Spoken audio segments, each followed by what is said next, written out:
이 새벽에 찬양으로 하나님께 영광을 돌리는 204 목장 위에 또 오늘도 하나님 앞에서 온전히 기도하기를 원하는 복된 기도자들, 말씀이 살아 역사하시고 또 이곳에서 오직 하나님만 붙잡는 귀한 시간 되시기를 주님의 이름으로 축원합니다. 민수기의 의미는 광야에서라는 뜻입니다. 민수기라는 말 자체는 이 광야에서 하나님께서 이스라엘 백성을 두 번 인구 조사를 하는 그 사건을 계기로 기록한 말씀인데요. 왜 하나님께서 이 광야에서 사람의 숫자를 세게 하셨을까? 그것은 두 가지 목적을 가지고 있습니다. 첫 번째는 하나님께서 이 광야에서 내가 너희를 인도하였고 보호하였고 지켜주었다라는 증거를 보여주시기 위해서 하나님께서 수를 세게 하신 겁니다. 또 하나는 하나님의 인도하심을 받은 이스라엘 백성들, 그 백성들은 불평하고 원망하고 분노하고 실망하고 좌절했지만 하나님의 인도하심으로 그 가나안 땅 앞까지 하나님께서 이끌어 주셨다라는 사실을 증거하는 말씀입니다. 성경에서 광야라는 의미는 아무것도 없다는 뜻입니다. 자기 자신을 버려야 하고 자기 생각을 버려야 하고 자기의 모습을 버려야 합니다. 그 광야에서 오직 바라볼 것은 여호와 하나님 한 분밖에 없다라는 것을 우리는 이 말씀을 통해 하나님의 진리를 깨달아 알게 되는 것이죠. 우리의 인생도 마치 광야와 같습니다. 우리는 예측할 수가 없어요. 우리가 나가야 할 길이 정말 정해져 있는 것인가? 우리가 살아야 할 길이 어떤 삶인가? 전혀 예측할 수 없이 우리는 항상 내일을 걸어가고 내년을 향해 걸어가고 어쩌면 이 육신이라고 하는 육신이 살아있는 이 땅 광야라는 삶을 이렇게 살아가고 있는 것입니다. 그런데 그 중에서도 우리는 하나님이라고 하는 믿음에 온전하신 그분을 따라 동행하고 살아가는 것이기 때문에 우리는 이 광야가 막연하지 않습니다. 주님이 항상 동행하시고 인도하여 주시면 예수 그리스도를 믿는 모든 이들은 우리는 영원한 하나님 나라, 하나님께서 우리를 온전히 사랑하시고 인도하여 주신다는 믿음을 갖고 이 하루를 살아가고 있는 것입니다. 오늘 본문을 보시면 제가 처음에 언급한 것처럼 하나님이 어떤 분이신가, 그리고 이스라엘 백성은 어떤 존재인가를 여실하게 보여주는 말씀이 기록되어 있습니다. 이스라엘 백성들이 가데스 바네아라는 곳에서 머물러 있습니다. 하나님께서 그들의 부탁을 받고 각 지파에 한 명씩 지도자를 부릅니다. 청년 지도자들이죠. 청년 지도자를 불러서 40일 동안 너희들이 가나안 땅에 미리 가서 그곳을 정탐하고 돌아와라. 돌아왔을 때 거기에는 어떤 열매가 있고 그리고 어떤 사람들이 살고 거기는 어떤 것이 있는가를 눈으로 보고 돌아와서 이스라엘 백성들에게 알려줘라 라고 말을 했죠. 그 중에 2명의 특출한 지도자가 있다는 것을 오늘 본문을 통해 알 수가 있습니다. 특출하다는 것은 믿음이 있다는 겁니다. 유다 지파의 바로 갈렙이었죠. 이 갈렙은 40세 때에 이 가나안 땅에 들어가 정탐을 하게 됩니다. 또 여호수아라고 하는 아주 뛰어난 지도자가 있었죠. 에브라임 지파의 지도자입니다. 그는 45세에 이 가나안 땅에 정탐을 하게 되는 것입니다. 이 두 사람이 오늘 특별히 눈에 보이실 겁니다. 그 이유는 믿음이 얼마나 중요한가를 우리에게 보여준다는 것이죠. 자, 40일 동안 정탐꾼들이 12명의 지도자들이 다 돌아보고 심지어는 아주 큰 과일을 들고 이스라엘 백성들이 찾아왔습니다. 이스라엘 백성들은 눈으로 본 과일을 보고 놀라고 맙니다. 야, 정말 하나님께서 젖과 꿀이 흐르는 땅을 우리에게 차지하게 하시려는구나. 정말 좋은 땅이구나. 이와 같은 것이었겠구나라고 기뻐합니다. 그런데 그 다음 이야기를 듣고 망연자실하는 것이죠. 2절 말씀해 보시면은 이 정탐했던 사람들 중에 10명이 무엇이라고 얘기했느냐? 도시는 크고 또 성곽 그 도시를 지키는 성곽은 매우 견고하며, 그리고 그곳에 지키는 사람들은 안악 자손들이다라고 말합니다. 안악 자손이라는 것은 거인을 얘기하는 겁니다. 안악 자손의 후예가 바로 다윗과 싸웠던 골리앗이니까 여러분들이 생각하기에는 엄청난 크기의 사람이라는 것을 아마 상상하실 겁니다. 이 안악 자손이라는 것은 네피림의 후예인데요, 창세기 6장을 보시면은 하나님의 아들들이 사람의 딸의 아름다움을 보고 혼이 나지 않습니까? 그때 하나님의 영이 떠나가게 됩니다. 그로 인하여 수명도 줄게 되는 것이죠. 그런데 이 네피림은 하나님의 아들들과 사람의 딸들의 후예들입니다. 그러니까 그들은 거인 같은 존재라는 것이죠. 이 처음에는 정말 젖과 꿀이 흐르는 땅이다라고 이야기를 들었을 때는 흥분하고 기분이 좋고, 역시 하나님이야, 역시 하나님 우리를 축복하셔, 우리는 기뻐할 수밖에 없어 라고 했는데, 정말 성읍이 견고하다, 그들의 무기는 철기이다, 그들은 정말 키가 크고 건장하다 라는 얘기를 듣자마자 이스라엘 백성들은 그 자리에서 망연자실하고 오늘 본문에 기록된 것처럼 하루 종일 통곡하고 애통하고 울기 시작한다는 거예요. 심지어는 그들이 화가 나서 누구를 원망하느냐? 바로 하나님이 세우신 지도자 모세와 아론을 향하여 원망하며, 그 원망은 바로 그들을 지키시고 인도하시는 하나님을 원망한다라는 것입니다. 본문 3절에 보시면 이와 같은 말씀이 나와 있습니다. 여호와가 우리를 그 땅으로 인도하여 칼에 쓰러지게 하려 하는가? 라고 반문하며 그들이 하나님을 믿지 못하는 모습을 여실하게 우리에게 보여주고 있다는 거예요. 또 어떤 사람은 이르기를 하나님께서 우리를 죽이려 하신다라는 말을 꺼내기 시작합니다. 아마도 민수기의 말씀을 묵상하신 분은 아시겠지만, 이런 말을 하는 이들은 하나님의 약속을 붙들고 나가는 이스라엘 백성이 아니라 이스라엘 백성과 함께 출애굽하고 나오는 이 잡족들, 다시 말하면 다른 민족의 사람들, 하나님 믿지 않는 사람들이 아마 이런 말을 하면서 이스라엘 백성들의 믿음을 흔들기 시작하였다는 것을 알 수가 있습니다. 그러자 여론이 조성됩니다. 어떤 여론이냐? 자, 가나안 땅은 안 되겠다. 우리가 다시 모세 아론을 내려놓고 새로운 지도자를 선출해서 다시 애굽으로 돌아가자. 이러한 여론이 팽배하게 이루어진다라는 사실이죠. 가나안 땅은 이미 하나님께서 약속하셨고 그들은 믿음으로 이제 그 발걸음을 걸어가고 있는데, 다시 애굽으로 돌아가자는 말은 무슨 말이에요? 사람의 생각이 결국 자기의 수준, 자기의 한계에서 판단하고 합리적으로 결정한다는 것입니다. 이것은 믿음이 아니죠. 이것은 정말 자기 안정과 평안을 위해 살아가는 그러한 믿음 없는 사람들의 생각이라는 것이죠. 만일 이런 상황이 찾아왔다면 그들을 인도한 하나님 앞에 기도하는 것이 우선순위입니다. 믿음이 있는 자는 내가 나가야 할 길이 막혀 있을 때, 내가 해야 할 일을 할 수 없을 때 제일 먼저 하는 것은 하나님의 이름을 부르며 하나님을 찾는 것입니다. 모든 믿는 자의 결정은 내가 하는 것이 아닙니다. 내 안에 성령이 역사하셔야 되고, 성령으로 말씀을 봐야 하는 것이고, 말씀으로 하나님께 기도하며 작정하는 시간을 갖는 것입니다. 그것이 하나님의 옳은 판단으로 우리를 복되게 하시고 하나님의 온전한 판단으로 우리를 의롭게 하시는 겁니다.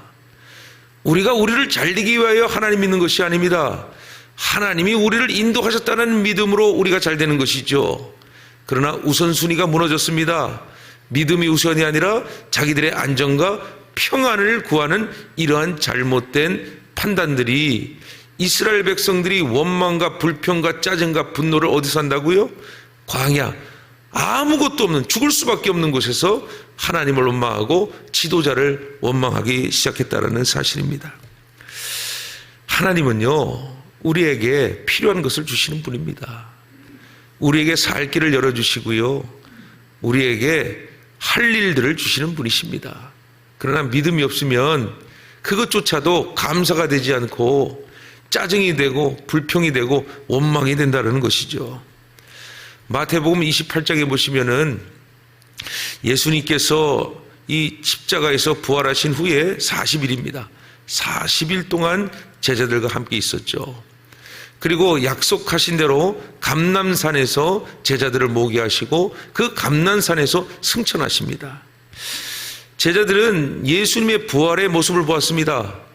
부활의 모습을 보고 어떤 부류는 예수님의 부활을 여전히 눈으로 봐도 믿지 않습니다. 그러나 어떤 부류는 그대로 믿는 부류들이 있었습니다. 자, 제자들이 모여있는 가운데 정말 하늘 위로 예수님께서 부활 승천하십니다. 올라가시는 거죠, 하늘로.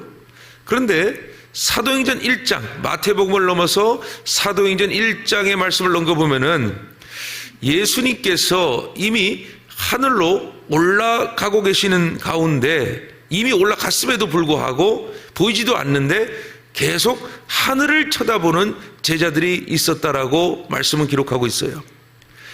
예수님의 부활을 믿지도 않고 예수님의 승천 믿지 않은 겁니다. 그냥 하늘만 계속 쳐다보는 겁니다. 그때 흰옷 입은 두 사람이 이 하늘을 쳐다보는 제자들에게 이렇게 얘기합니다. 갈릴리 사람들아, 어찌하여 서서 하늘을 쳐다보느냐? 너희 가운데 하늘로 올라가신 이 예수는 하늘로 가심을 본 그대로 오리라 하셨느니라 라고 전해주는 겁니다. 이 흰옷 입은 두 사람은 바로 천사를 말하는 거예요. 천사가 무엇을 말했냐면요, 예수님이 이미 말씀하신 바를 상기시켜 준 겁니다. 무슨 말이죠? 나는 올라가지만 보혜사 성령이 너에게 임할 것이라. 예수님 말씀하셨죠. 너희들은 성령이 오기를 기도하고 기다려라. 성령이 임할 것이다 라고 약속을 하셨어요. 그런데 하늘만 쳐다보는 겁니다. 주님이 이제 끝났나? 주님이 이제 다시 오시지 않는가? 그럼 우리는 어떻게 되는가? 오늘 출애굽기의 상황과 이 가데스 바니아의 정탐꾼의 이야기를 들었던 이스라엘 백성과 다를 것이 없어요. 중요한 점은 뭐냐면요, 하나님에 대한 신뢰, 믿음이 없기 때문에 자기들의 판단과 자기들의 생각대로 그 믿음을 계산하고 합리적으로 판단하는 실수를 저지르는 겁니다. 여러분, 예수님 약속하신 대로요, 그 400명이 모인 곳에 믿음의 120명은 오순절 다락방, 마가의 다락방에 가서 성령이 강림하시기를 기다렸습니다. 성령이 오셨고요, 성령의 충만을 받았습니다. 그리고 이 120명이 방언을 하는데 각 나라 민족 족속에 방언을 하는 것입니다. 예수님 말씀하신 대로 땅끝까지 복음을 전하고 제자 삼고 세례를 주고 가르쳐 지키게 하라는 이 선교 위임령을 방언을 통해 또 이루시겠다라고 약속하여 주시는 사건이 신약에 기록되어 있다는 거예요. 말씀을 믿는다는 것 쉽지 않습니다. 우리가 이성적으로, 우리가 합리적으로 도무지 이 말씀은 믿기지가 않습니다.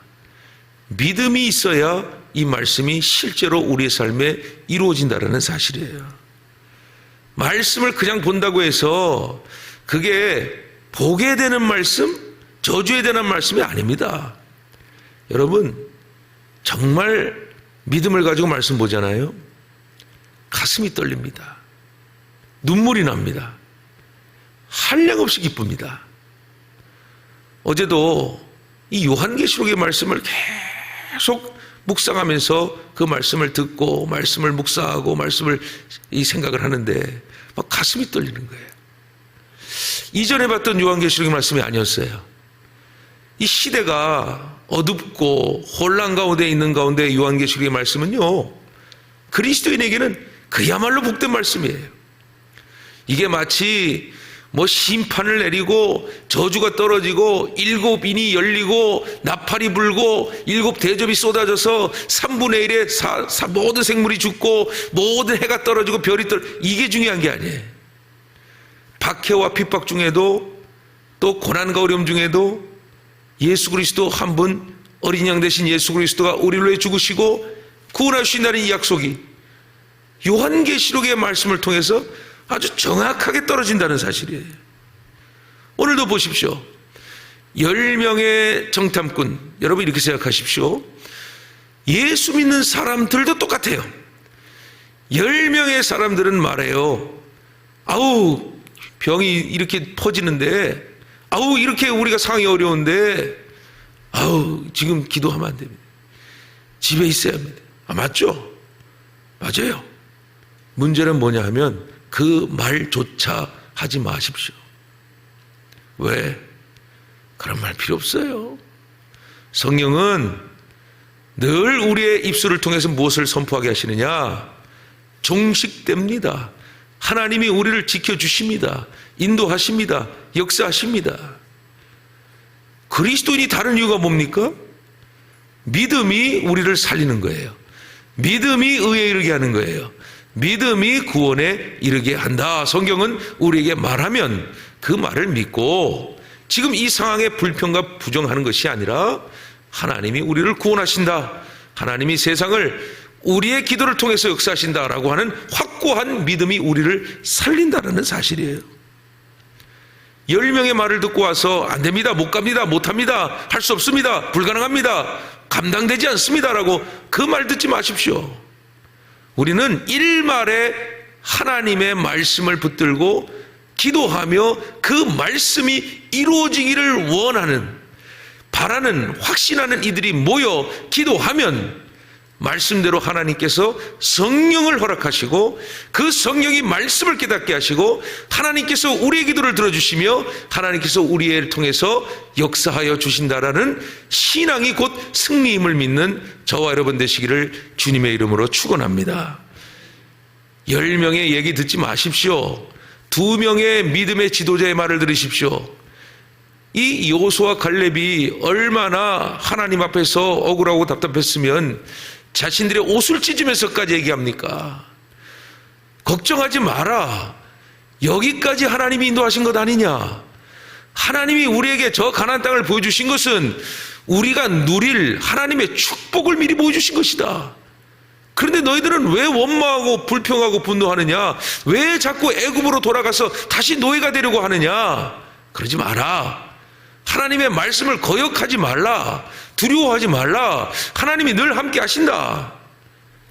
1942년 12월 16일 이 독일의 25만 명의 이 육군이 101 공수 여단 하나를 붙들고 완전히 포위를 해버렸습니다. 전쟁의 기운은 이제 독일의 패배로 들어왔는데 마지막으로 이 사생결단을 하고 25만 명의 독일군이 저 진격하는 미국 공수 101 여단을 붙잡은 거예요. 포위해버린 거예요. 그래서 협상을 하려고 찾아와서 독일군이 하는 말이 너희들 2시간 안에 결정하지 않으면 너희들은 전멸당한다. 우리는 20만이다. 너희들의 여단은 얼마 되지 않은 걸 우리가 알고 있다. 그러니 항복해라. 그런데요, 그때의 101 여단의 에이브람스 중령이 하는 말이 뭔지 아십니까? 저들은 바보다. 우리를 포위한다 했지만 포위한 그 자체가 저들에겐 실수다. 우리는 죽기 위해 싸운다. 우리는 이 모든 막혀있는 것을 열어내고 연합군의 길을 연다. 가자. 포탄이 떨어지고 이미 총알은 떨어졌으니 적군의 총을 붙들고까지 전쟁이 시작되는 겁니다. 여전히 에이브람스는 포기하지 않습니다. 뚫고 나가자. 반드시 우리를 돕는 이가 있다. 공병부대가 마침 길을 열고 끝까지 이 사선을 지키니까 기갑여단이 함께 연합을 해서 20만의 독일군은 사실 숫자만 있었지 거의 패전병과 같았어요. 사기를 잃어버린 상태였단 말이에요. 그러니 에이브람스의 확고한 믿음이 결국 이 공수 101 여단의 승리를 이끌어줬다는 역사적인 사실까지 기록되어 있다는 사실이에요.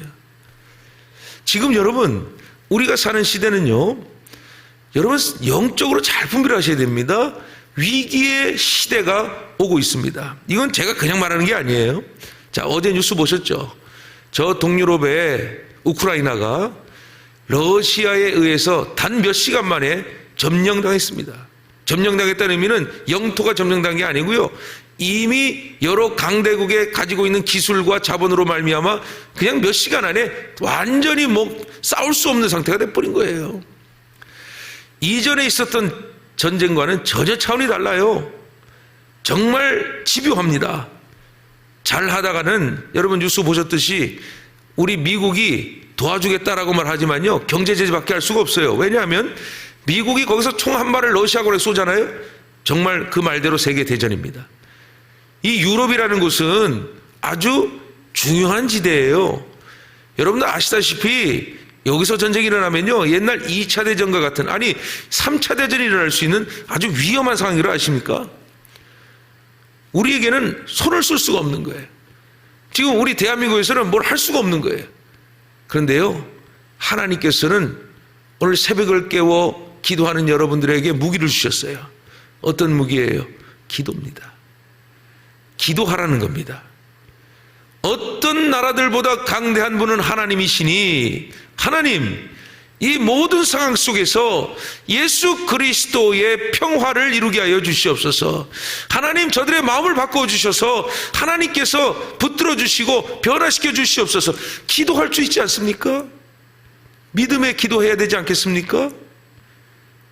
우크라이나에 전쟁이 터지면요, 지금도 여러분 지금 피부적으로 느끼지 못하지만 원유 가격이 오르고 코로나19 때문에 운송비가 오름으로 말미암아 초인플레이션이 시작되면 전 세계는 경제적인 환란을 입게 됩니다. 그러니까 우리가 이런 판단을 가지고 정확한 사실을 가지고 기도하는데요, 큰일 났다, 난리 났다, 어떻게 하면 좋냐, 왜 전쟁이 일어나냐라는 생각이 아니라 우리는 하나님께 바로 서서 믿음으로 하나님 앞에 하나님의 일을 기대하고 소망하면서 여호수아와 갈렙처럼 우리의 무기 기도를 가지고 기도해야 된다는 사실이에요. 지금 이 상황이 그저 코로나19의 나의 안위와 가정의 안위를 누릴 때가 아닙니다.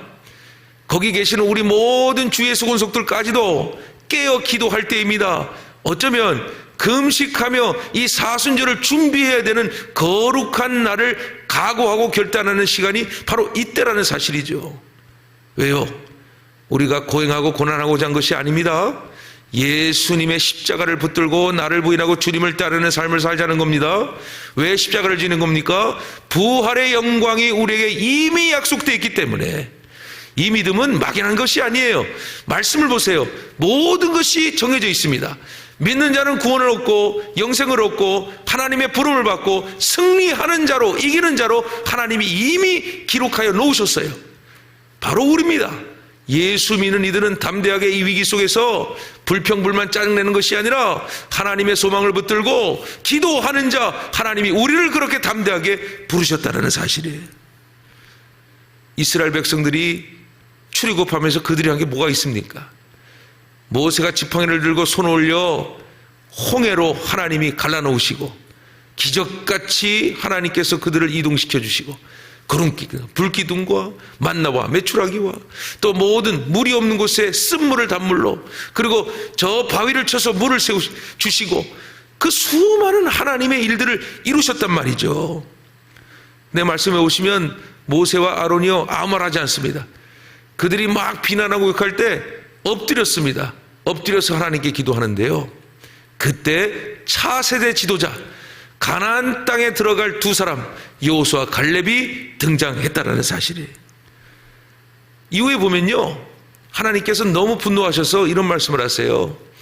40일 동안 정탐한 것에 대해서 불평하고 부정한 이들은 절대로 가나안 땅에 들어갈 수 없다. 오직 여호수아 갈렙만이 나의 마음을 기쁘게 하였으니 내가 그들을 인정한다. 그리고 40일 너희들이 이 일에 대해서 갔다 온 결과에 대해서 짜증내고 불평하고 원망했기 때문에 나는 이제부터 이 하루를 1년으로 치겠다. 그래서 가나안 땅에 들어가기까지 광야의 생활을 40년으로 정한 겁니다.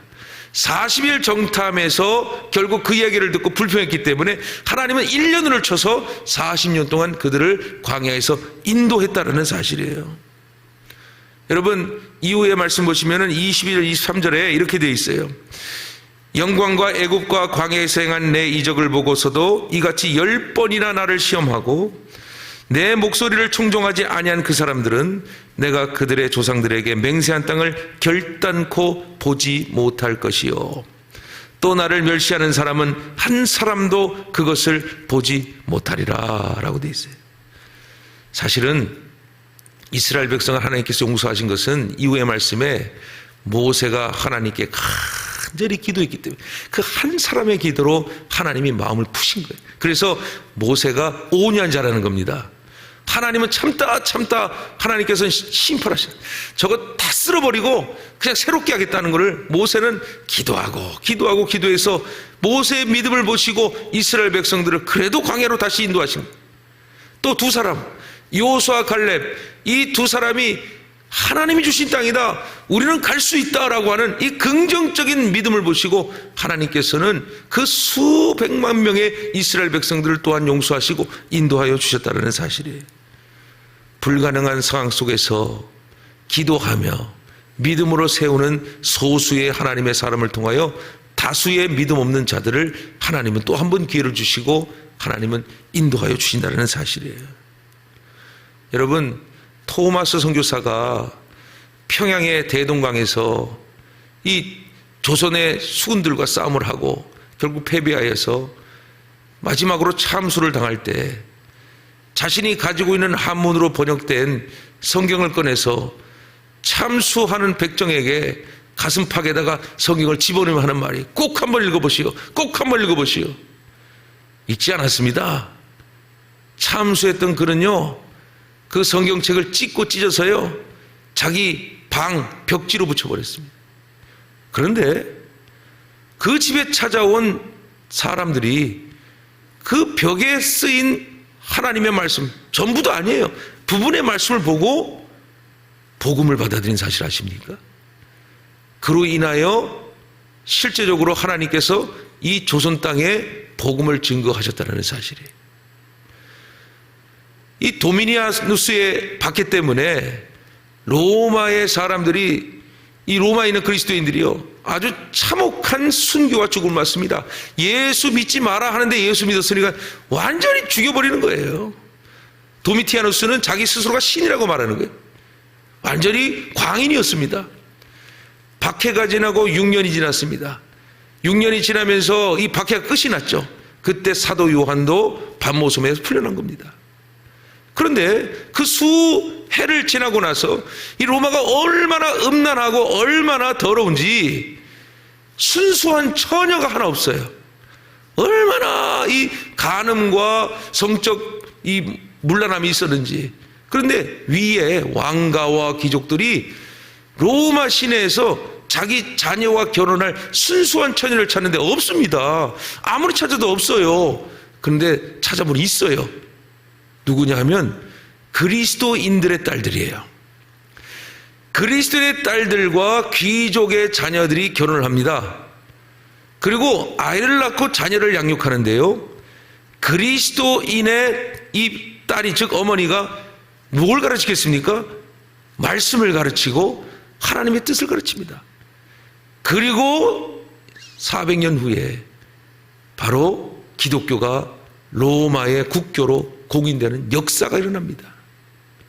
지금 우리가 보기에는 이 위기의 시대에 기도하는 것이 얼마나 큰 힘이 될까, 얼마나 큰 역사가 될까라고 생각하지만 우리는 역사를 통해 하나님은 증거하고 계십니다. 두 명의 이 인물, 리더, 여호수아 갈렙.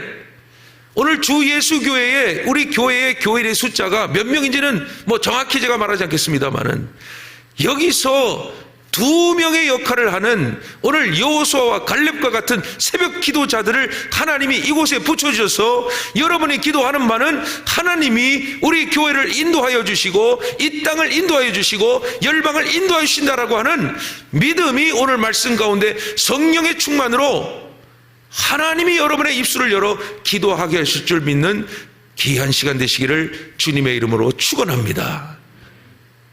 믿음으로 하나님께 오십시오. 거역하지 마십시오. 주의 믿음으로 따르는 자는 그 믿음의 약속과 축복을 받고 살아감을 믿는 저와 여러분 오늘 이 새벽 되시기를 다시 한번 주님의 이름으로 축원합니다.